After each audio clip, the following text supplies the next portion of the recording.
Canlı hayat. Köreşçe yılla. Eğer yazgıcı rahmetli Kayım Türzün eslep koyay. Köreşçe yılla. Prezident Trump için etkandı köreşçe yılla. Meyle pasif olsun, meyle aktif olsun. Cüngü için etkandı bir köreşçe yılla.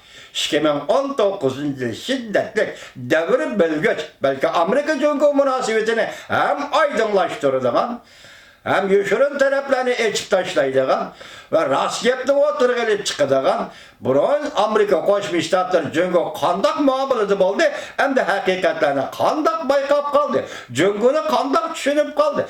Devlet işlakatı Hamkiyon'un bir eğil sözü bile eytkandı Cüngü, Xitay milletçiliğini Marksizm bilen birleştirigen müstabit devlettir. Endi siz bu milletçilikte ahırlaştırırsınız Cüngü hükümeti, ademiyliğe kayıtsınız. Siz bugün ben sizge şundak dedim, bize misal bilen keltirdim Reis Xi Jinping. Moskova'da harbiy paradda Prezident Vladimir Putin bilen sabık prezident Nazarbayev'den birge olturganlığını sizge misal kılıp verdim Reis Xi Jinping. Siz özünüzün erkekçiliğini, siz erkekçilik, oğul balçılıkla Rusya'yı seliştirip Rusya'da bir mi oğul balı yok dediniz Reis Xi Jinping. Gördünüz mü?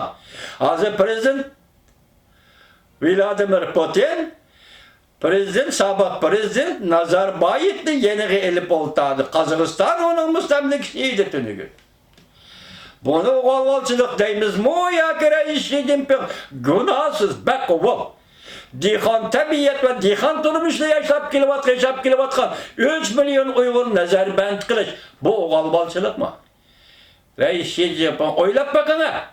Mina sözlerinde sizge ençiventin derhal yetkizirdi ben bunun işini mi? Oylap bakın ha Reis Xi Jinping. Oğulbalçılık zaten kaysı oğulbalçılık. Karan Moskova Kızıl Meydan'a para attı. Prezident Vladimir Putin. Sabık Prezident Nursultan Nazarbayev. Karan Reis Xi Jinping. Siz bu katın. Şimdi oldu sen donda. Uygur'un sabık reisi Nurbekir'e muddet sıkımak cezası ilan kıldınız. Özünüzü seliştirip girin. Özünüz Reis Xi Jinping'le Rusya'nın prezidenti Vladimir Putin'le seliştirip girin. Özünüzün milleti Hanzu milletinin medeniyetini Avrupalık yani bir kısım Asyalık Rus milletinin medeniyetini seliştirip girin. Şu vaxtıda hakiki erkek ile hakiki oğul bala hakiki ahlaklık adam bilen yana başka bir adam seliştirim bulup kaldı Reis Xi Jinping. Vakit geldi dedi hazır Hunboşu. Müstabit partiye bir partiye hükümranlığını ağdırdıgan erkinlikti ve demokratiyanı halkın koluna kaytırıp verdiğin vakit geldi dedi. Sen bu şu vakti yüz hatırın bilen Muşa fırsatı çim tutup Kompartiya hakimiyet beşinin kayıtışın gerek. Hukuklu halka tapşırışın gerektir. Bu bir yol. Ben sizge şunu aytayım ki hürmetlik Reis Xi Jinping dünya sizni uruş tevekkelçilik kılışkımı yol koymayın. Dünya sizni ketibelip katmal halette Muşa siyaseti, hazırkı müstabit siyasetini ahırgıç yürgüzüşümüz gibi yol koymayın. Çünkü dünyanın iki neresi var, iki gücü var. Biri insanlık gücü, ikinci insanların ahlak gücü var. Mesela şu gücüyle yaşavatkan Amerika başçılığı, garip dünyası size herkes özünüzün meylice, şu meylinizge koyup vermeydi Reis Xi Jinping.